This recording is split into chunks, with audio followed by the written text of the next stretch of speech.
Bienvenidos a una nueva edición de este ciclo de entrevistas de Pivoteando a Domicilio. En el día de hoy tenemos el agrado y el lujo de tener al primer invitado de este ciclo, el señor Rubén Magnano. Hola Rubén, ¿cómo le va? Hola, muy buenas tardes, noches. Perfecto, muchas gracias por recibirnos acá en su casa, muy linda, por cierto. Bueno, gracias. Una casa curiosa. Bueno, para mí realmente es de mi agrado poder atenderlos, colaborar indudablemente. Te comentaba un poquito fuera del cuestionario, ¿no? Que creo que hace años que acompaño y ayudo a todos los estudiantes del ciclo de periodismo, ¿no? En la medida que se pueda, encantadísimo. Eso es muy bueno y le hace muy bien a los jóvenes periodistas como nosotros que estamos arrancando. Quería preguntarte y arrancar con la primera pregunta. ¿Qué estás haciendo ahora después del retiro que anunciaste el año pasado? Bueno, mi actividad básicamente está centrada en, creo que son muchas cosas las que uno hace, ¿no? Porque de pronto uno es padre, uno es esposo, uno es abuelo, no es que trabaja de eso, pero se ocupa de eso, es amigo. O sea, curiosamente te lo digo y lo resalto porque son cosas en un porcentual muy alto que se me han ido negando en mi carrera profesional por los tiempos vividos, ¿no? Hoy, ya con el retiro de las canchas, dirigiendo, no haciendo básquetbol, dirigiendo, me ha permitido manejar un poco mi calendario, mi tiempo y bueno, y hago todo lo que te estuve enumerando. En cuanto al básquetbol, yo sostengo que el básquetbol, en mi caso, en el caso de mi familia, está en el ADN, o sea que desvincularse del básquetbol es imposible.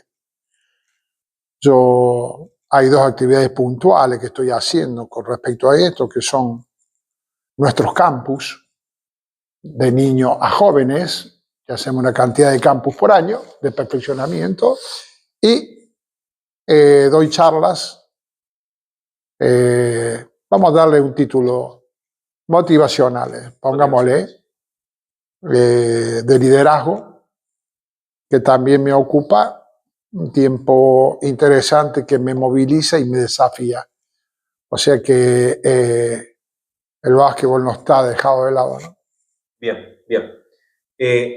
Ahora, ¿qué te impulsó a retirarte de la actividad de competencia del básquetbol? Yo creo que por una parte la familia, pero hay otra cosa también que te impulsó a retirarte. No, fue muy curioso, te diría, de manera media súbita. Es más, si ustedes leyeron el reportaje donde se genera todo esto, un periodista de la zona de San Guillermo, Santa Fe, me parece que es, no me quiero equivocar. Es más, utilizo un término futbolero. Dije, colgué los botines, por ejemplo. Pero esto un poco ya estaba madurado de cuando yo dejé la selección de Uruguay. En febrero de este año, faltan 6 meses, pero serían 3 años que sucedió eso, o sea, hace 2 años y medio más o menos, que yo decidí no dirigir más básquetbol. Yo ya lo venía madurando, un poquito por esos tiempos negados que te dije en tu primera pregunta. Quería darle fuerza a eso y creo que también algo que aprendí en toda mi carrera es que hay puntos de inflexión en la vida de las personas que hace que hay que aprender a decir que no. Y acá dije no a la conducción técnica y quedó el no sellado. Y la verdad que no me arrepiento, no extraño dirigir, porque curiosamente estas dos actividades me tienen con básquetbol vivo. O sea que feliz. Feliz, feliz. Otro de los grandes técnicos que no lo vemos dirigiendo es Julio Lamas. También director técnico con la selección argentina de básquetbol, que estuvo incursionando en el mundo del fútbol de la mano de Abel Balbo. Estuvo en Central Córdoba y también estuvo ahí en Estudiantes de La Plata. ¿Cómo ves esa incursión que tuvo en el fútbol? Julio Lamas no estuvo en la parte futbolística, sino que estuvo en la parte de liderazgo de grupo, por lo que comentaba. Y si te gustaría, si te llega esta propuesta, ¿te gustaría afrontar algún desafío similar de estos en el mundo del fútbol o en el mundo de otro deporte que no sea el básquetbol? Bueno, con Julio he conversado sobre el tema, tengo una relación muy buena con él. Lo mismo sostenemos lo mismo, que el fútbol es otro universo, indudablemente, así que insertarse en un nivel. Primero, creo que lo más interesante de rescatar acá hay que tener muchísimo coraje para insertarse de la manera que sea, en este caso ayudando al entrenador jefe, en la conducción, en apuntalar algunas distinciones, en la percepción. Extremadamente interesante, ¿no? Aparte no sos la cara visible, o sea, si bien las responsabilidades son compartidas, no sos la cara visible, que también hay que acostumbrarse a eso, porque estamos hablando de pronto de un entrenador, Julio Lama, que ha estado en la vitrina él siempre, ¿no? Pero también es muy interesante de qué manera te comporta, o sea, es extremadamente desafiante. Con respecto a la segunda parte, sí me gustaría. Curiosamente he tenido alguna propuesta, pero yo estaba abocado en ese momento a selecciones nacionales, o sea que no cabía. Tendría que estudiarlo. Sería muy, muy curioso, repito el término, extremadamente desafiante. Pero bueno, leí alguna vez por ahí, nunca digas nunca. Así que bueno, veremos. Bueno, está la puerta entonces abierta para el presidente de Belgrano, el presidente de Instituto y el presidente de Talleres. Para... O sea, si yo siento realmente en mi interior que yo puedo colaborar, seguramente voy a dar un paso al frente, ¿no? Perfecto, perfecto. ¿Qué significó para vos haber formado parte y ser incluido en el Salón de la Fama del básquetbol de FIBA? Que es algo muy grande y yo creo que el gran hito que hizo esa selección del 2004 en llevarse la medalla de oro se lo merecía, pero ¿qué te provocó a vos ese logro? Bueno, curiosamente, la distinción es un poco a la persona, pero conlleva también considerar que ese premio yo lo hago extensivo, totalmente esa distinción extensiva al equipo, tanto cuerpo técnico, jugadores, cantidad de jugadores que formaron parte del proceso, incluso dirigencia, colaboradores y todo eso, ¿no? Lo primero que uno siente es orgullo. Si bien es cierto que eso fue en época de pandemia, que tal vez se haya estado un poco opacado por toda la situación. Es más, a la distinción me la entrega vía en Zoom, cuando de pronto tendría que haber viajado a Suiza al acto de entrega del Salón de la Fama, no de ingreso al Salón de la Fama. Pero no le quita en absoluto el valor. Yo, orgulloso y cauto. Bien, bien. ¿Cómo ves la actualidad después de, bueno, la selección venía de esta medalla de oro en 2004 con ese gran equipo que tuvo grandes figuras como Manu Ginóbili, Luis Scola, Andrés Nocioni? Después tenemos la medalla de bronce. Bueno, luego tenemos la final del Mundial, La plata. de medalla de plata en el 2019 y terminamos sin poder clasificar al Mundial y sin poder clasificar a los Juegos Olímpicos después de una gran campaña en la AmeriCup. ¿Cómo ves el presente de la selección nacional? Bueno, si han repasado ustedes un poco mis declaraciones, no de este momento, sino de los anteriores, van a encontrar voces que utilizo mucho el término agente multiplicador. O sea, la selección nacional para mí es un importantísimo agente multiplicador en lo que es despertar voluntades en practicar básquetbol, desde tempranas edades hasta adultos, no importa. Eso ha repercutido y lo hemos vivenciado, no solamente en aquel Juego Olímpico de Básquetbol, sino qué pasó con los Pumas después del Mundial de Francia, qué pasó ahora con el fútbol después del Mundial, qué pasó con las Leonas, qué pasó con el hockey masculino. O sea, han sido agentes multiplicadores y eso ha permitido que nuestros clubes se vean poblados de niños y de jóvenes. O sea, infelizmente ese agente multiplicador desapareció porque una de las vitrinas interesantes que tiene el deporte nacional justamente es su selección. Y no ver a la selección en un mundial y no ver a la selección en un juego olímpico para mí es dar marcha atrás, dar 2 pasos para atrás, infelizmente. Pero bueno, habrá que trabajar, habrá que enfocarse, programar, a ver cuándo se puede recuperar ese sitial. O ese sitio o ese lugar. O sea, me parece muy interesante ser coherente en esto, ¿no? Escuchaba en otra entrevista, en otra nota, a Oveja Hernández, también ex técnico de la selección, que decía que la selección argentina de básquetbol es un reflejo de la Liga Nacional. ¿Pensás igual que él?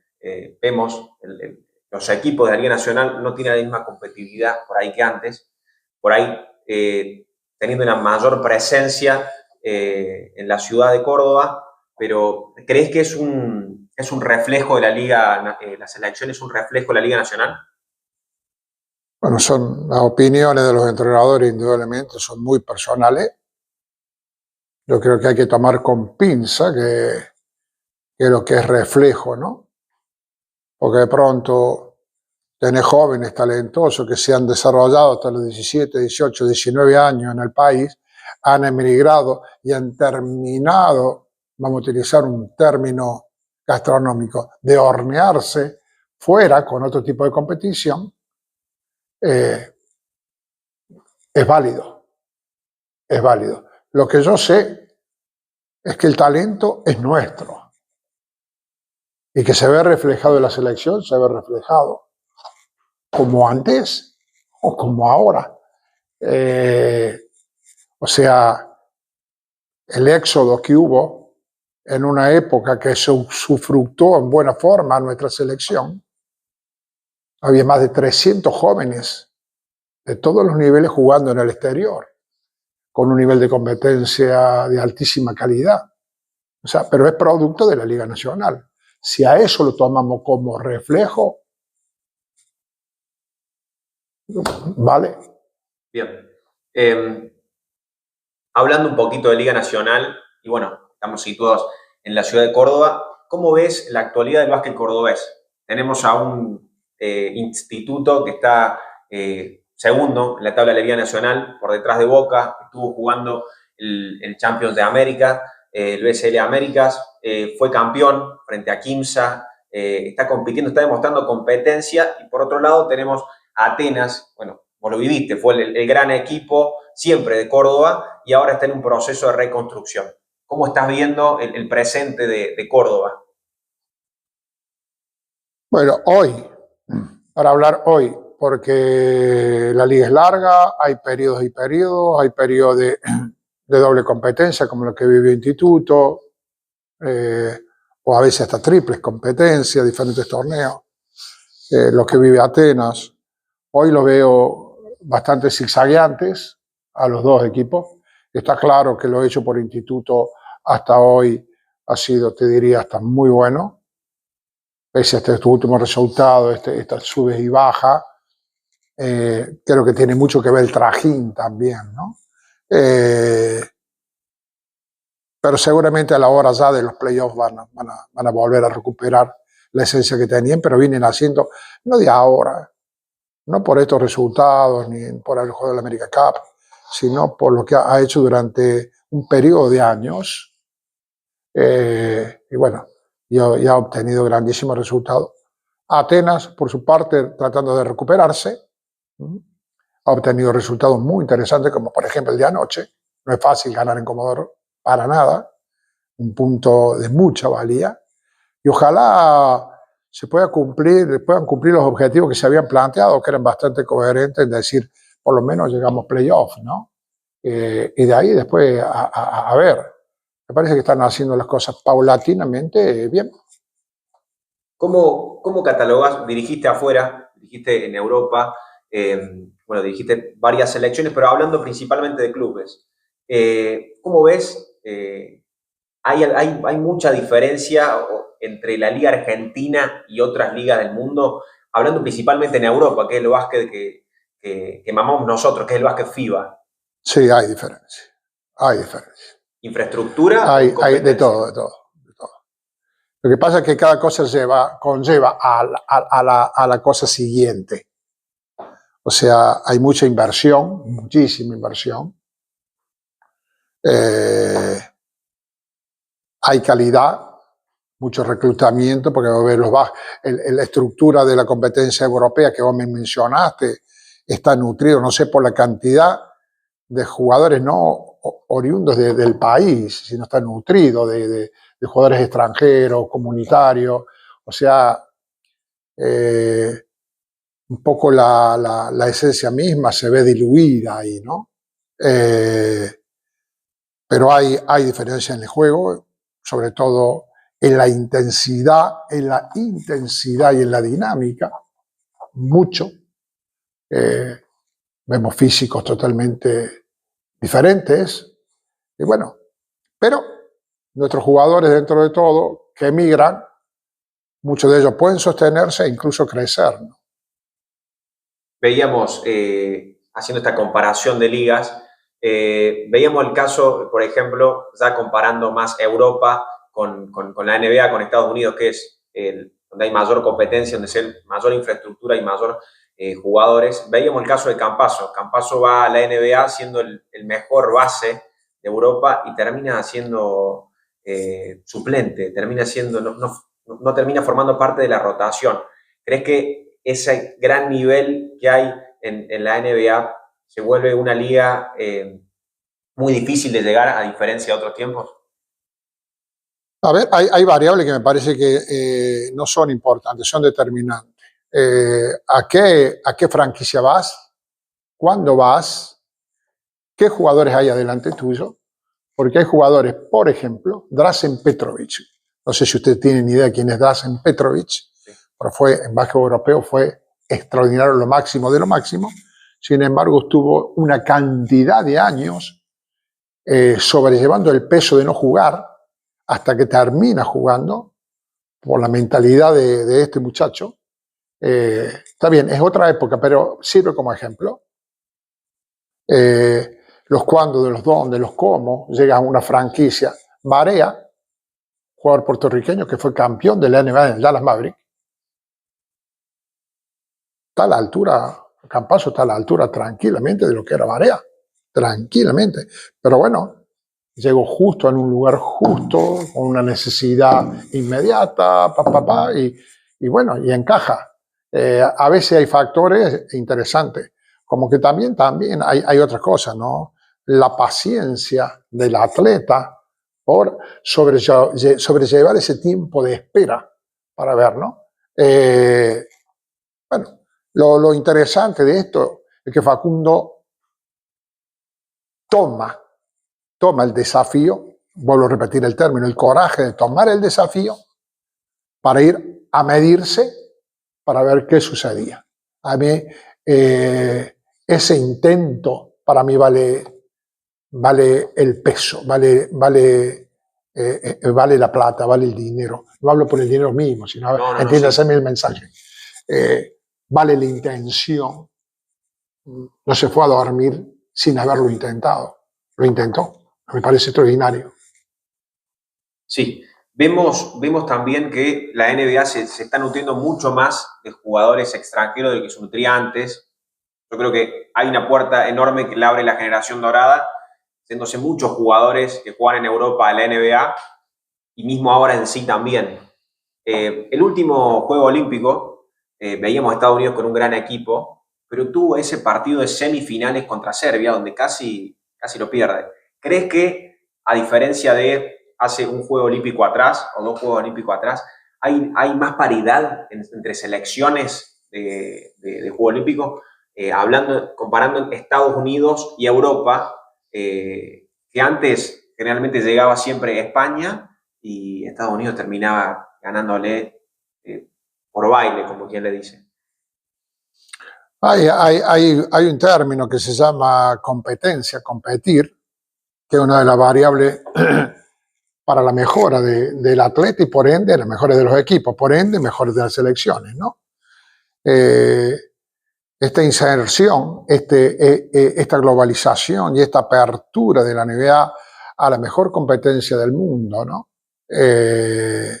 Más allá que hay paladares encontrados, que te gusta más el básquet europeo, que te gusta más el básquetbol americano, es la mejor competencia que hay, ¿tá? Entonces ese crecimiento indudablemente conlleva a un crecimiento de los integrantes de diferentes selecciones del mundo. Por ende, aparece esta suerte de paridad. Y bueno, está demostrado que hay posibilidad de ganar. Está demostrado que hay posibilidad de ganar. ¿Quién lo dice, no?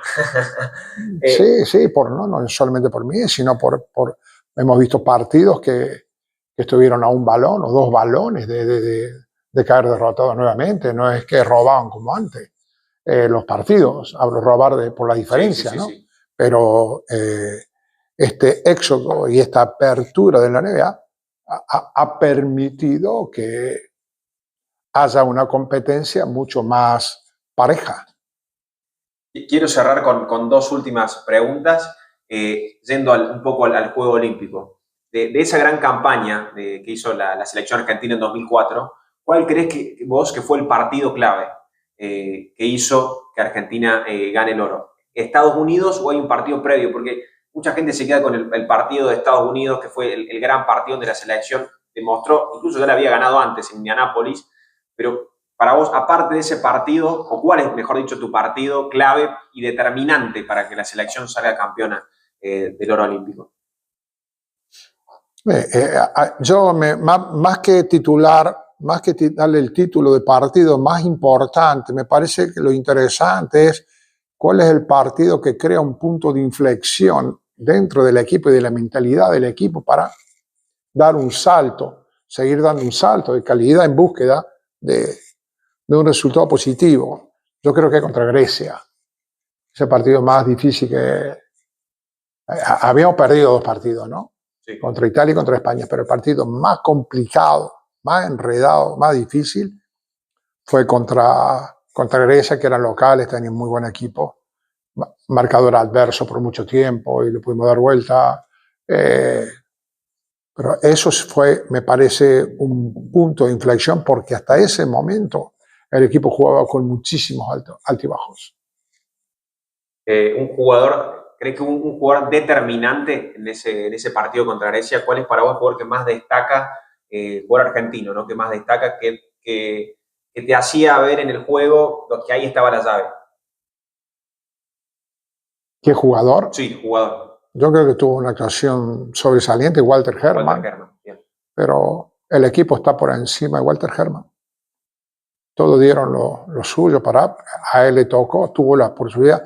Lo interesante de esto es que él estuvo esperando una oportunidad, se preparó para ese momento y aprovechó ese momento y nos ayudó muchísimo. Por último, quiero destacar, bueno, Hace poquito, esta semana, tuvimos la noticia de que se retiró también, colgó los botines, como quien dice, como dijiste vos en la nota que te hicieron, Greg Popovich, gran técnico de los San Antonio Spurs, uno de los técnicos con más partidos dirigidos en la NBA. ¿Tenías relación con él? ¿Tuviste algún diálogo con él? ¿Qué pensás de esta decisión? No, relación nunca tuve, sí saludarnos, intercambiar algunas palabras cuando me tocó visitar varias veces San Antonio por jugadores nacionales, hablo argentino, y por jugadores brasileños que en ese momento jugaban en los Spurs. Hay una anécdota muy no graciosa, no, muy curiosa y muy emblemática para mí. Cuando yo voy a la cancha a ver el entrenamiento, se acerca Popovich y llama a todo el equipo y lo forma ahí, lo para y le dice que yo era el autor. Que se entienda bien el mensaje, no es para vanagloriar nada, sino por la grandeza de que tienen algunos entrenadores, que yo era el gestor de una jugada que ellos usaban mucho y le había dado muchísimos resultados, que yo la había hecho con nuestra selección nacional. Se lo dijo a todo el equipo para presentarme, ¿no? Un gesto realmente muy encomiable. Bueno, cerramos esta gran nota con una anécdota de un grande hacia otro grande. Así que bueno, los esperamos en la próxima entrevista directamente desde Pivoteando a Domicilio. Hasta luego.